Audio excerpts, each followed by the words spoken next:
सभी को नमस्कार। कैसे हैं आप सभी? उम्मीद करती हूँ आप सभी प्यारे बच्चे बहुत अच्छे होंगे। तो आज इस वीडियो के माध्यम से हम लोग बात करने वाले हैं हमारे फेफड़ों से जुड़े महत्वपूर्ण तथ्य के बारे में, जो कि आपको एग्जाम्स में पूछे जाते हैं। तो चलिए स्टार्ट करते हैं। सबसे पहले जो स्लाइड है इसमें हम लोग पढ़ने वाले हैं हमारे लंग्स के बारे में कुछ दो इम्पोर्टेंट पॉइंट्स जो कि आपके सामने हैं। चलिए स्टार्ट करते हैं। श्वसन तंत्र का मुख्य कार्य क्या होता है दोस्त? शरीर की कोशिकाओं तक ऑक्सीजन पहुंचाना और वहां से कार्बन डाइऑक्साइड को बाहर निकालना। कई बार जनरली पेपर में क्वेश्चन बनते हैं कि हमारी बॉडी के अंदर कौन से ऐसे ऑर्गन हैं जो हमारी ऑक्सीजन जो होती है उसको बॉडी के अंदर ट्रांसपोर्ट करते हैं और कार्बन डाइऑक्साइड को बाहर निकालते हैं। तो तब आप बताते हो ये काम करते हैं लंग्स। एक तरीके से अगर हम लोग देखें तो ये जो हमारे फेफड़े होते हैं ये क्या काम करते हैं? फेफड़े रक्त का शुद्धिकरण भी करते हैं। तो ये पॉइंट भी कई बार आपको पूछा गया है। वैसे रक्त का शुद्धिकरण हमारे गुर्दे भी करते हैं। तो जब भी आपको पूछता है कि ब्लड प्योरिफिकेशन कौन करता है हमारी बॉडी के अंदर, तो ब्लड प्योरिफिकेशन की अगर हम लोग बात करते हैं तो यहाँ पर दो ऑर्गन आपके लिए मेन होते हैं। एक तो आपके लंग्स हो जाते हैं और दूसरे आपके गुर्दे भी हो सकते हैं, आपकी किडनीज भी हो सकती हैं। तो हम लोग किडनीज और हमारे जो लंग्स होते हैं दोनों को ही पढ़ते हैं हमारे बॉडी के अंदर जो ब्लड है उसको प्योरीफाई करने वाले ऑर्गन के रूप में। ठीक है, तो ये पॉइंट्स आपको ज़रूर याद रखने हैं। आगे अगर हम लोग देखें तो एक सामान्य वयस्क इंसान आराम की स्थिति में लगभग, है ना, अगर हम लोग लगभग की बात कर रहे हैं, 1 मिनट में लगभग 12 से 20 बार सांस लेता है। तो ये क्वेश्चन आपको कई एग्जामिनेशन में पूछा गया है कि जनरली जब हम लोग ब्रीथ करते हैं तो 1 मिनट में हम कितने टाइम ब्रीथ करते हैं। तो आप लोग ज़रूर याद रखोगे कि 12 से 20 बार हम लोग 1 मिनट में क्या करते हैं? ब्रीथ करते हैं। ठीक है, 12 to 20 टाइम पर मिनट। क्लियर? ये बहुत अच्छा पॉइंट आपको पूछा जाता है। चलते हैं नेक्स्ट पॉइंट की तरफ। हम एक दिन में औसतन अगर ओवरऑल देखें, भाई हमने अभी मिनट की बात करी है, तो 1 मिनट में हम लोग 12 से 20 बार क्या करते हैं? ब्रीथ करते हैं, सांस लेते हैं। बट अगर आपको ओवरऑल पूछे पूरे दिन में हम लोग कितनी बार सांस ले लेते हैं, तो हम बताते हैं कि एवरेजन यानी औसतन 17,000 से 30,000 बार हम लोग सांस ले लेते हैं ओवरऑल एक दिन की अगर बात करें। ठीक है, तो बहुत अच्छा फैक्ट है आप लोगों की खुद की नॉलेज के लिए भी और एग्जाम में पूछा जाए तो उसके लिए भी। आगे चलते हैं कि इंसान का जो दायां फेफड़ा है, बेटा आप लोग जानते हो कि वी हैव 2 लंग्स, हमारे पास 2 फेफड़े होते हैं। एक होता है हम लोगों का राइट लंग, ठीक है, एंड सेकंड इज लेफ्ट। अगर कंपैरिजन करें हम दोनों का तो हमारा कौन सा फेफड़ा छोटा है और कौन सा बड़ा? तो राइट वाला लंग आपका कंपैरेटिवली बड़ा होता है लेफ्ट वाली के कंपैरिजन में। ठीक है, तो लिखा हुआ है कि इंसान का दायां फेफड़ा बाएं फेफड़े से थोड़ा बड़ा और भारी होता है। Uh humans right lung is slightly larger and heavier than the left lung. क्यों? क्योंकि ये जो आप लोगों का लेफ्ट वाला लंग होता है ना, यहाँ पर एक स्पेस पाया जाता है जिसमें आपका जो हार्ट होता है वो रखा हुआ होता है, जिसमें आपका दिल रखा हुआ होता है। तो आपके दिल को, आपके हार्ट को स्पेस देता है आपका जो लेफ्ट वाला लंग होता है। तो देखो बायां फेफड़ा थोड़ा छोटा होता है ताकि छाती में दिल के लिए जगह बन सके। The left lung is slightly smaller to make room the heart in the chest. अब देखो एक और क्वेश्चन यहाँ से बनेगा कि आपका ये जो लेफ्ट वाला लंग होता है, जब ये आपके दिल को पोजीशन या दिल को स्पेस देता है तो इस स्पेस को किस नाम से जाना जाता है? तो this space is known as cardiac notch. इसको कहा जाता है दोस्त कार्डिक नोच, हृदय खांच। तो ये क्वेश्चन भी आपको पूछा जाता है पेपर के अंदर कि विच लंग हैव कार्डिक नोच, कौन से फेफड़े में कार्डिक नोच होती है? तो आपने कहा लेफ्ट के अंदर, यानी कि बाएं फेफड़े में। चलते हैं अपने नेक्स्ट पॉइंट की तरफ। हमारा नेक्स्ट पॉइंट है दोस्त, फेफड़े मानव शरीर के एकमात्र ऐसे अंग है जो पानी पर तैरते हैं। बहुत अच्छा पॉइंट है। The lungs are the only organ in the human body that can float on water. देखो हमारे जो फेफड़े होते हैं ना, हमारे जो लंग्स होते हैं वो स्पंजी होते हैं। बेटा स्पंज देखा है आप लोगों ने? जैसे बर्तन साफ करने वाला स्पंज आता है, वो पानी को एब्जॉर्ब कर लेता है। तो सिमिलरली आपके जो लंग्स होते हैं वो स्पंजी होते हैं। स्पंजी होने की वजह से बहुत लाइट वेट होते हैं और आपके वाटर पर फ्लोट कर सकते हैं। ये भी आपको याद रखना है। ठीक है, चलिए हमारे फेफड़ों में लगभग 30 से 50 करोड़ फूटी हवा की थैलियां होती हैं जिन्हें वायु कोष्ठिका यानी एल्वियोलाई कहा जाता है। ये बहुत अच्छा पॉइंट है, बहुत अच्छा पॉइंट पूछा गया है पेपर में कि हमारे लंग्स के अंदर जहाँ पर एयर एक्सचेंज होती है, ये जो एल्वियोलाई होती हैं ये क्या करती हैं, एक्सचेंज करती हैं गैसेस को। इनका काम होता है एक्सचेंज ऑफ गैसेस। हमारी बॉडी के अंदर जो हवा है उनको, गैसेस हैं उनको एक्सचेंज करती है। लाइक कार्बन डाइऑक्साइड को बाहर निकालती है और ऑक्सीजन को आपके ब्लड के अंदर पहुंचाती है एल्वियोलाई। यही एल्वियोलाई आपके लंग्स की स्ट्रक्चर एंड फंक्शनल यूनिट भी होती हैं। तो अगर हम इन एल्वियोलाई की बात करते हैं तो यही एल्वियोलाई आपके लंग्स की क्या होती हैं, स्ट्रक्चरल एंड फंक्शनल यूनिट। इन्हीं को कहा जाता है structural and functional unit of lung. ये भी क्वेश्चन आता है कि हमारे लंग्स की क्रियात्मक और संरचनात्मक इकाई किसको कहते हैं। तो फेफड़ों की संरचनात्मक और क्रियात्मक इकाई ये वायु कोष्ठिका यानी एल्वियोलाई होती है। इन्हीं को हम कूपिकाएं भी कहते हैं, ठीक है, हिंदी में। अच्छा, अगर फेफड़ों की सभी वायु कोष्ठिकाओं को चपटा करके बिछा दिया जाए तो एक पूरे टेनिस कोर्ट जितना क्षेत्र कवर हो सकता है। तो कितना इंटरेस्टिंग फैक्ट है, अगर ये सारी एल्वियोलाई आपकी फ्लैटन कर दी जाए, चपटी करके बिछा दी जाए, तो ऐसा बन जाएगा जैसे रैकेट, एक बैट होता है जिससे हम रैकेट खेलते हैं, है ना। If all the alveoli in the lungs were laid out flat they would cover an area the size of an entire tennis court. ये भी बहुत अच्छा पॉइंट है। अच्छा, आगे बात करते हैं कि ये जो एल्वियोलाई होती है ना, कई बार आपको यहाँ से इनकी शेप पूछ ली जाती है। तो ये जो आपके फेफड़ों के अंदर एल्वियोलाई है, मीन्स कूपिकाएं भी इनको कहते हैं हम लोग। तो ये जो कूपिकाएं होती हैं, अगर हम लोग इनकी बात करते हैं तो ये लगभग 300 मिलियन से 400 मिलियन आपके लंग्स के अंदर होती है। तो कई बार ना इनका आपको नंबर्स भी पूछ लिया जाता है और इनकी ना शेप से भी बहुत ज़्यादा क्वेश्चंस आते हैं। एल्वियोलाई की शेप कैसी होती है, इनका आकार या आकृति कैसी होती है, तो ये होते हैं ग्रेप्स लाइक। जैसे कि हम लोग अंगूर खाते हैं, ग्रेप्स लाइक होती है ये। अंगूर की संरचना, जैसे अंगूर हम लोग खाते हैं, अंगूर के समान ही आपको नजर आती है। और कई बार आपको ऐसा भी लिखा होता है कि ये होती हैं गुब्बारों के समान, बलून लाइक। जैसे हम लोग बलून फुलाते हैं पानी के अंदर, वैसी ही आपको नजर आती है। तो ये ऐसी संरचनाएं हैं जो गुब्बारों के समान भी नजर आती हैं। तो ये भी आपको क्वेश्चन आता है। अच्छा, ये जो एल्वियोलाई होती हैं इनके अंदर एक और पॉइंट है जो आपको पूछा जाता है। इन एल्वियोलाई के अंदर ब्लड वेसल्स का एक जाल फैला हुआ होता है। इनके अंदर होता है ब्लड वेसल्स का नेट, यानी कि जो ब्लड वेसल्स होती हैं उनका एक नेट फैला हुआ होता है। रक्त वाहिकाओं का जाल इनके अंदर पाया जाता है। ये कई बार आपको स्टेटमेंट में पूछा गया है, रक्त वाहिकाओं का जाल पाया जाता है।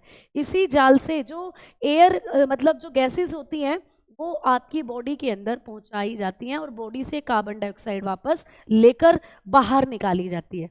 अच्छा, यहाँ से पूछा जाता है कि ये किस प्रोसेस पर काम करती हैं आपके लंग्स के अंदर। तो ये विसरण की प्रक्रिया पर काम कर रही होती हैं। विसरण यानी कि डिफ्यूजन। तो ये डिफ्यूजन प्रोसेस पर काम करती हैं आपके लंग्स के अंदर, आपके फेफड़ों। ये मेन पॉइंट है जो स्लाइड पर मैंने आपको बताया। चलिए आगे बात करते हैं, हम लोग चलते हैं नेक्स्ट पॉइंट की तरफ। सांस लेते समय हम जो हवा अंदर खींचते हैं उसमें केवल 21% ऑक्सीजन होती है। अच्छा, ये बहुत अच्छा पॉइंट है, आपको पूछा जाता है। चलो मैं यहाँ पर आपको एक चीज़ बताती हूँ। जब हम लोग ब्रीथिंग करते हैं प्यारे दोस्त, ठीक है, जब हम लोग क्या करते हैं, सांस लेते हैं। ब्रीथिंग मतलब सांस लेना। तो जब हम लोग सांस लेते हैं तो हम दो तरीके से सांस लेने का प्रोसेस करते हैं। एक होता है, आप बताते हो, इनहेलेशन। इनहेलेशन मतलब सांस अंदर की तरफ लेना, है ना, इनहेलेशन, सांस अंदर की तरफ लेना। एक होता है एक्सेलेशन, सांस बाहर की तरफ निकालना।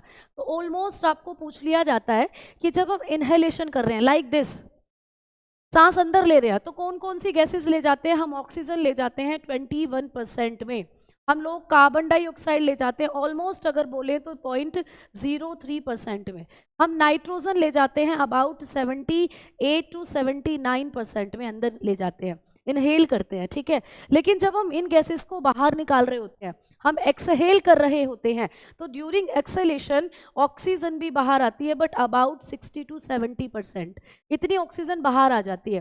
कार्बन डाइऑक्साइड थोड़ी ज़्यादा कंपैरेटिवली दिस, मतलब इसके कंपैरिजन में कार्बन डाइऑक्साइड ज़्यादा बाहर आती है 4%, ठीक है। देखो गई कितनी कम थी और बाहर कितनी ज़्यादा आई है। इसीलिए हम बोलते हैं कि एक्सेलेशन के दौरान, बाह्य श्वसन के दौरान हम लोग कार्बन डाइऑक्साइड ज़्यादा निकालते हैं।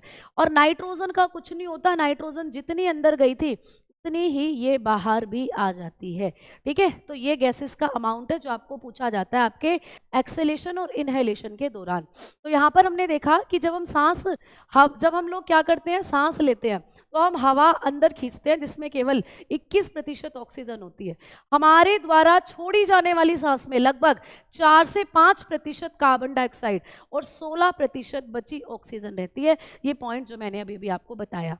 ठीक है, अच्छा, फेफड़ों के अंदर दर्द महसूस होने वाली नसें नहीं होती हैं, इसीलिए फेफड़ों में खुद दर्द नहीं होता, मतलब यहाँ पर पेन नर्व्स नहीं होती हैं आपके लंग्स के अंदर। ठीक है, पेन नर्व्स यहाँ पर नहीं होती हैं। अच्छा, अगर मैं आप लोगों से पूछूं कि जब हम लोग फेफड़ों का अध्ययन करते हैं तो ये पॉइंट भी आपको अच्छा है कि फेफड़ों का अध्ययन क्या कहलाता है। हम लोग बात करें तो स्टडी ऑफ लंग्स क्या होती है, तो जब हम लोग लंग्स की स्टडी के बारे में बात करते हैं इसको कहा जाता है दोस्त पुल्मोनोलॉजी। पुल्मोनोलॉजी, और जो फेफड़ों के डॉक्टर होते हैं उनको कहते हैं पुल्मोनोलॉजिस्ट। तो पुल्मोनोलॉजी किसका अध्ययन होता है, हमारे लंग्स की स्टडी यानी फेफड़ों का अध्ययन होता है पुल्मोनोलॉजी। 1 नंबर में पूछ लिया जाता है आपको एग्जाम में। चलिए आगे बात करते हैं। डायफ्राम वह मुख्य पेशी है जो सिकुड़कर और फैलकर हमें सांस लेने में मदद करती है। बहुत अच्छा पॉइंट है डायफ्राम। आपके लंग्स के नीचे यहाँ पर एक डॉम शेप स्ट्रक्चर पाया जाता है, इसी को कहते हैं डायफ्राम। और ये जो डायफ्राम होता है ये ओनली मसल है, एकमात्र ऐसी पेशी है जो रेस्पिरेशन में पार्टिसिपेट करती है, जो श्वसन में भाग लेती है। तो ये पूछा जाता है the diaphragm is the main muscle that help us breathe by connecting and expanding. तो ये कॉन्ट्रैक्टिंग करने में यानी कि हमारे फेफड़ों को फैलाने और सिकुड़ने में हेल्प कर रही होती है। अच्छा, इंसान के छींकते समय हवा की गति 160 किलोमीटर प्रति घंटा तक पहुंच सकती है। इतनी स्पीड से हम लोग स्नीज करते हैं, छींकते हैं। ठीक है, खांसते समय हमारे मुंह से निकलने वाली हवा की गति लगभग 80 क्या होती है 80% या 80 किलोमीटर प्रति घंटा होती है। इस बात को भी आप लोगों को याद रखना है। तो ये पॉइंट भी आपको किसी ना किसी एग्जाम में जरूर पूछे जा सकते हैं। नेक्स्ट पॉइंट है, हमारे शरीर का लगभग 70% अपशिष्ट सांस के जरिए फेफड़ों से गैस के रूप में बाहर निकलता है। भाई, हम कार्बन डाइऑक्साइड जब निकालते हैं तो लगभग 70% जो टॉक्सिन हमारी बॉडी में, अपशिष्ट हमारी बॉडी में है, वो हम बाहर निकाल देते हैं फेफड़ों के जरिए ही। इसीलिए मैंने आपको कहा था कि फेफड़े भी हमारे रक्त को शुद्ध करने का काम करते हैं। ठीक है, अच्छा, हमारी नाक को फेफड़ों तक पहुंचाने से पहले फिल्टर करने, उसमें गर्म करने, उसे मतलब जो गर्म करते हैं हवा को, और नमी देने का काम करती है। तो हमारी जो नाक होती है, आप लोग जानते हो, हम लोगों की जो नोज होती है वो क्या करती है, जब फेफड़ों तक हवा पहुंचती है उससे पहले हवा को वार्म अप करती है, हवा को गर्म करने का काम करती है। और हमारी जो नोज होती है ना, इसके अंदर क्या पाए जाते हैं, हमारी नाक में पाए जाते हैं छोटे छोटे से हेयर लाइक स्ट्रक्चर, जैसे बाल। आपने देखा छोटे छोटे हेयर पाए जाते हैं, जिन्हें हम लोग क्या कहते हैं दोस्त, जिनको हम लोग सीलिया के नाम से भी जान सकते हैं। सीलिया, जिन्हें हम लोग क्या कह सकते हैं, सीलिया। क्लियर? तो ये आपकी हवा को फिल्टर कर भेजते हैं आपके लंग्स के अंदर। आगे, इंसान एक दिन में सिर्फ सांस छोड़ने की प्रक्रिया में ही लगभग आधा लीटर पानी खो देता है। मतलब जब हम ब्रीथ करते हैं, जब हम लोग सांस लेते हैं, रेस्पिरेशन करते हैं, तो हम वेपर के रूप में जो पानी है उसको भी बाहर निकालते हैं, वेपर के रूप में, पानी वाष्प के रूप में। तो लगभग आधा लीटर पानी हम लोग क्या कर देते हैं, एक्सक्रीट कर देते हैं ड्यूरिंग रेस्पिरेशन। आगे अगर बात करें तो आराम करते समय हम हर बार सांस लेने पर लगभग आधा लीटर यानी 500 ml हवा अंदर खींचते हैं, जिसे टाइडल वॉल्यूम कहते हैं। कहा जाता है पेपर में आपको ये टाइडल वॉल्यूम। ठीक है, at rest we inhale about half a litre, मतलब टाइडल वॉल्यूम कितना होता है हमारे फेफड़ों का, 500 ml of air with each breath which is called tidal volume. मतलब आराम की मुद्रा में हम जितनी हवा बाहर छोड़ें, जितनी हवा अंदर ले, वो होता है हमारे फेफड़ों का टाइडल वॉल्यूम। और ये कितना होता है, 500 ml। डायरेक्टली क्वेश्चन आता है कि हमारे फेफड़ों का टाइडल वॉल्यूम कितना होता है, what is the tidal volume of lung, तो आप बताते हो 500 ml। आगे, लैरिंक्स को वॉइस बॉक्स भी कहा जाता है, जो सांस नली के ठीक ऊपर स्थित होता है और आवाज निकालता है। देखो यहाँ ठीक है आप लोगों ने देखा होगा, यहाँ पर होता है आप लोगों का लैरिंक्स, और ये लैरिंक्स जिसको हम कंठ भी कहते हैं, कंठ बोले तो आवाज, यहाँ से आवाज जनरेट होती है। लड़कों में कई बार ये बहुत बाहर की तरफ निकला हुआ होता है, इसी को हम लोग क्या कह देते हैं, एडम्स एप्पल कह देते हैं। ये क्वेश्चन भी आता है कि लड़कों में लैरिंग्स वाला एरिया काफी उभरा हुआ होता है, जिसको क्या कहते हैं, एडम्स एप्पल कहते हैं। ठीक है, अच्छा तो हमने पढ़ लिया the larynx also known as the voice box, it is located just about the windpipe and produce sound, यहीं से साउंड निकलती है। ठीक, चलिए नेक्स्ट पॉइंट की तरफ चलते हैं। अगला पॉइंट है फेरिंग्स यानी कि ग्रसनी। हमारे गले का वह हिस्सा है जो हवा और भोजन दोनों के लिए एक सामान्य मार्ग का काम करता है। बहुत अच्छा पॉइंट है, कई एग्जाम्स में पूछा गया है कि यहाँ पर होता है दोस्त लैरिंग्स और यहाँ पर होता है ये फेरिंग्स और यहाँ पर लैरिंग्स। ये वाला एरिया क्या कहलाता है, आपको मैंने बताया, ये एरिया होता है फेरिंग्स और ये नीचे होता है लैरिंग्स। ठीक है, तो लैरिंग्स से तो वॉइस निकलती है, जबकि जो फेरिंग्स होता है, ये फेरिंग्स क्या करता है, ये कॉमन पैसेज है जहाँ पर आप लोगों का फूड पाइप और जहाँ पर आप लोगों की विंड पाइप दोनों मिल रही होती है। मतलब भोजन वाली नली भी और सांस वाली नली भी, दोनों यहीं पर आपकी मिल रही होती है। ठीक है, अच्छा एपिग्लोटिस एक ढक्कन की तरह काम करता है जो खाना निगलते समय सांस की नली को बंद कर देता है ताकि खाना फेफड़ों में ना जा पाए। बहुत अच्छा पॉइंट, यहीं पर होता है एपिग्लोटिस। यहीं पर एक और स्ट्रक्चर होती है जिसको कहते हैं हम लोग एपिग्लोटिस।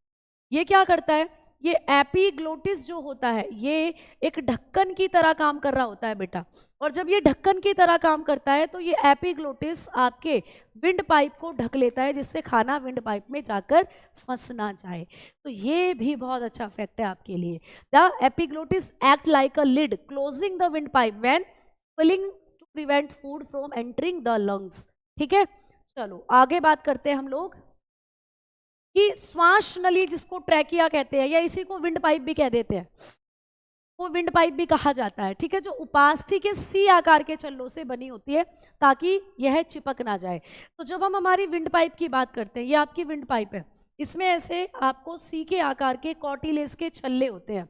ये क्वेश्चन पूछा गया है कि हमारी ट्रैकिया के अंदर किसके छल्ले पाए जाते हैं, उपास्थि के छल्ले। क्यों पाए जाते हैं, ताकि हमारी जो विंड पाइप है वो स्ट्रेट खड़ी रहे, वो नीचे कोलैप्स ना करे, वो नीचे चिपक ना जाए, तो वो सीधी खड़ी रहती है जिससे फेफड़े में डायरेक्टली हवा आपकी पहुंच जाती है। ठीक है, तो the trachea also called the windpipe, it is made of C shaped ring of cartilage to prevent it from collapsing. ठीक है, चलिए हिचकी आती है ना दोस्त। हिचकी, तो हिचकी तब आती है जब डायफ्राम पेशी में अचानक से ऐंठन हो जाती है। हमारा डायफ्राम अचानक से सिकुड़ना लग जाता है, अपनी पोजीशन से थोड़ा सा अलग हो जाता है, तो हम लोगों को हिचकी आती है, और वो तब तक आती है जब तक वो अपनी एग्जैक्टली पोजीशन में नहीं आ जाता। ठीक है, चलिए आगे बात करते हैं हम लोग कि उबासी जब हम मुंह फाड़ते हैं, या हम लोग क्या करते हैं, उबासी लेते हैं और ऐसे करके, तो उबासी अक्सर तब आती है जब मस्तिष्क को अचानक अधिक ऑक्सीजन की आवश्यकता होती है। मीन्स हमारे ब्रेन के अंदर जब ऑक्सीजन की कमी हो जाती है, सफिशिएंट अमाउंट में ऑक्सीजन नहीं पहुंच रही होती है, तब हमें उबासी आती है। ठीक है, और शरीर थका हुआ होता है उस दौरान। ठीक है, चलो जन्म के समय एक स्वस्थ बच्चे के फेफड़ों का रंग गुलाबी होता है, तो बड़े होने पर प्रदूषण के कारण हल्का मटमैला या सलेटी हो सकता है। तो ये भी आपको पता है, हमारे जो नेचुरली लंग्स होते हैं वो होते हैं पिंक, हेल्दी लंग्स, बट जब हम पोल्यूशन वाली जगह पर रहते हैं, सिगरेट वगैरह पीते हैं, तो हमारे लंग्स का जो कलर है वो धीरे धीरे चेंज होने लगता है। ठीक, अब आगे बढ़े, तो अब मैंने यहाँ पर आपको बताया कि नेक्स्ट स्लाइड की तरफ चलते हैं दोस्तों।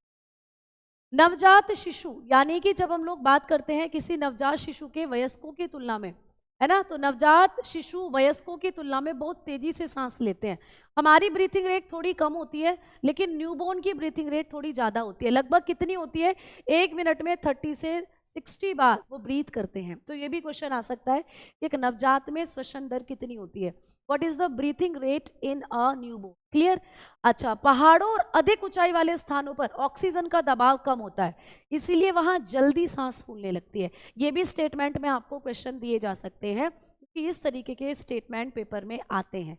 इस क्लास से आपको इस तरीके के क्वेश्चंस करने में बहुत ज़्यादा हेल्प मिल जाएगी। अगर हम आगे बढ़ते हैं तो बात करते हैं फेफड़ों और हृदय को बाहरी चोट से सुरक्षित रखने के लिए हमारे जो फेफड़े होते हैं मीन्स उनके चारों ओर पसलियों का पिंजरा होता है। आप जानते हो आपके लंग्स पसलियों में गिरे हुए होते हैं, यहाँ आपकी रिब्स होती हैं, रिब्स, ठीक है, इन्हीं के अंदर आपके फेफड़े होते हैं। ठीक है, और आपके लंग्स के चारों तरफ एक मेम्ब्रेन भी पाई जाती है। हमारे जो फेफड़े हैं उनके चारों तरफ, ठीक है, फेफड़ों की झिल्ली, आपके फेफड़ों के चारों तरफ एक झिल्ली भी होती है दोस्त, एक मेम्ब्रेन भी होती है। उस मेम्ब्रेन का नाम भी आपको एग्जामिनेशन में आता है, जिसको हम लोग प्लूरल मेम्ब्रेन के नाम से जानते हैं, है ना। प्लूरल मेम्ब्रेन हमारे लंग्स को कवर करती है। धूम्रपान फेफड़ों के अंदर मौजूद छोटी बाल जैसी संरचनाओं, जिन्हें हम सीलिया कह रहे हैं, ये आपकी नोज में भी होते हैं, उनको नष्ट कर देता है, जिससे कि सारे टॉक्सिन आपके लंग्स में ही जमा होते रहते हैं और आपके लंग्स के अंदर एक तार जैसा जो पदार्थ है वो जम जाता है, जिससे सांस लेने में हमें दिक्कत होती है। अच्छा, सीलिया हमारे श्वसन तंत्र में झाड़ू की तरह काम करते हैं, तो बलगम और धूल मिट्टी को ऊपर ही धकेलते रहते हैं। जैसा कि मैंने अभी बताया था, ये आपकी नोज में प्रेजेंट होते हैं। आगे हमने बात करी, हमारी सांस रोककर खुद को मारना जैविक रूप से असंभव है, क्योंकि बेहोश होते ही शरीर का नर्वस सिस्टम अपने आप सांस लेना शुरू कर देता है, ठीक है। तो हम खुद नहीं कर सकते ये काम, कोई गला घोटकर किसी को मार देता है वो अलग बात है, बट हम खुद अपने आप अपनी सांस रोककर डेथ अपनी नहीं कर सकते हैं, ठीक है। हंसना या जब हम लोग राफ करते हैं तो फेफड़ों से बासी हवा को बाहर निकालना और ताजी हवा को गहराई तक अंदर लाने का एक बेहतरीन व्यायाम है। सुबह सुबह करते हैं ना, पार्क में जाते हैं और बड़े बूढ़े लोग हा हा हा हा हा हा ऐसे ऐसे करके एक योगा होता है, लाफिंग योगा। उससे क्या होता है कि हवा में जितनी भी आपकी बांसी हवा है वो बाहर निकल जाती है और अच्छी एयर आपके लंग्स में जाती है, जिससे ऑक्सीजन का अच्छा खासा लेवल आपकी बॉडी में इंक्रीज होता है। अच्छा, एक वयस्क व्यक्ति के फेफड़ों की कुल क्षमता कितनी होती है, टोटल लंग कैपेसिटी, ये भी पूछा जाता है। हमारे फेफड़े कितनी कैपेसिटी रखते हैं, तो लगभग 6 लीटर। ये कई बार एग्जामिनेशन में पूछा गया प्रश्न है। हमारी टोटल लंग कैपेसिटी कितनी होती है, 6 लीटर होती है। अच्छा, स्लीप एपनिया एक बीमारी है, एक ऐसी बीमारी है जिसमें सोते समय व्यक्ति की सांस कुछ सेकंड के लिए बार बार रुक जाती है। आते हैं ना खराटे, हाँ, ऐसे ऐसे करते हैं जब सोते हैं, तो ये स्लीप एपनिया के नाम की ही बीमारी होती है। इसमें कुछ सेकंड के लिए सांस रुक जाती है और मस्तिष्क में ऑक्सीजन की कमी हो जाती है, तो फिर आवाज आती है गड़गड़ गड़गड़, जैसे खराटे लेते हैं हम लोग, ठीक है। चलो आगे बात करते हैं। सामान्य जुकाम जो होता है मुख्य रूप से श्वसन तंत्र के ऊपरी हिस्से को, इससे मतलब जो आपका अपर रेस्पिरेटरी ट्रैक है का एक वायरल संक्रमण है। ये पेपर में पूछा गया प्रश्न है बेटा, ये कई बार आपको एग्जामिनेशन में आया है कि जो वायरस के कारण हमें जुकाम होता है। जुकाम किसके कारण होता है, तो वायरस के कारण, ठीक है। यानी कि कोल्ड जो होता है हम लोगों को वो वायरस के कारण, और वायरस का नाम है राइनो वायरस। और ये राइनो वायरस आपके किस रेस्पिरेटरी ट्रैक को क्या करता है, इफेक्टिव अपर रेस्पिरेटरी ट्रैक को। ये सीधा क्वेश्चन पेपर में आया है, ठीक है। अच्छा, आस्थमा, एस्थमा भी एक रेस्पिरेटरी डिजीज है, एक ऐसी क्रोनिक बीमारी है जिसमें सांस की नलियों में सूजन आ जाती है और वो सिकुड़ जाती हैं, जिससे सांस लेने में तकलीफ होती है। तो एस्थमा भी आपको रेस्पिरेटरी डिजीज है और ये फंगस के कारण होने वाली बीमारी है, ये कवक के कारण होने वाली बीमारी है जो एस्थमा होती है, ठीक है। चलिए आगे बात करते हैं। फेफड़ों के अंदर श्वास नली छोटी छोटी शाखाओं में बढ़ जाती है, जिन्हें ब्रोंक्यूल्स कहते हैं। आपकी ये जो श्वास नली है ये छोटी छोटी शाखाओं में बटेगी, जिसको हम ब्रोंक्यूल्स कहते हैं दोस्त, ठीक है। ये उल्टे पेड़ की तरह दिखाई देते हैं, जैसे कि कोई कैसा ट्री हो, अपसाइड डाउन ट्री हो। अच्छा, ऑक्सीजन को फेफड़ों की वायु कोशिकाओं से लेकर शरीर के बाकी हिस्सों तक पहुंचाने का काम रक्त में मौजूद हेमोग्लोबिन करता है। हेमोग्लोबिन हमारा क्या है, श्वसन वर्णक है। ये भी क्वेश्चन सीधा आता है कि हमारा श्वसन वर्णक कौन सा है, हम लोगों का रेस्पिरेटरी पिगमेंट। तो हेमोग्लोबिन हमारा रेस्पिरेटरी पिगमेंट है दोस्त, ठीक है। ये हमारा रेस्पिरेटरी पिगमेंट है, यानी यही ऑक्सीजन को, कार्बन डाइऑक्साइड को आपके ब्लड के अंदर ट्रैवल कराने का काम करता है, ठीक। चलिए अब हम लोग बात कर रहे हैं यहाँ पर नेक्स्ट पॉइंट की। नेक्स्ट स्लाइड है। कोशिका, जो आपकी कोशिकाएं होती हैं ऑक्सीजन का उपयोग करके ऊर्जा बनाती हैं और बाय प्रोडक्ट के रूप में कार्बन डाइऑक्साइड छोड़ती हैं। इसी प्रक्रिया को हम लोग क्या कहते हैं, कोशिकीय श्वसन कहते हैं। अच्छा, गहरी सांस लेने से पैरासिम्पेथेटिक नर्वस सिस्टम सक्रिय होता है, जिससे शरीर को आराम मिलता है और तनाव कम होता है। अच्छा, इस वीडियो में हमने 40 फैक्ट्स पढ़े हैं। मैं एक नेक्स्ट वीडियो और लेकर आऊंगी जिसमें मैं आपको बताऊंगी कि किस ऑर्गेनिज्म का रेस्पिरेटरी ऑर्गन क्या होता है। या ईस्ट से क्वेश्चन आते हैं कि ईस्ट में जब वायवीय और अवायवीय रेस्पिरेशन, वायवीय और अवायवीय श्वसन की क्रिया होती है, किस तरीके से क्वेश्चंस आपको वहाँ पर पूछे जाते हैं। तो हम रेस्पिरेटरी सिस्टम का एक सेकंड पार्ट और लेकर आएंगे, क्योंकि अभी भी इस चैप्टर से बहुत से इंटरेस्टिंग फैक्ट आपके बच चुके हैं। फिलहाल आप और किस टॉपिक पर वीडियो चाहते हो वो कमेंट सेक्शन में ज़रूर बताना।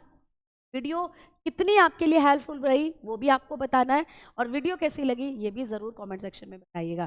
तो मिलते हैं नेक्स्ट वीडियो में, तब तक के लिए जय हिंद, जय Bharat, goodbye, take care.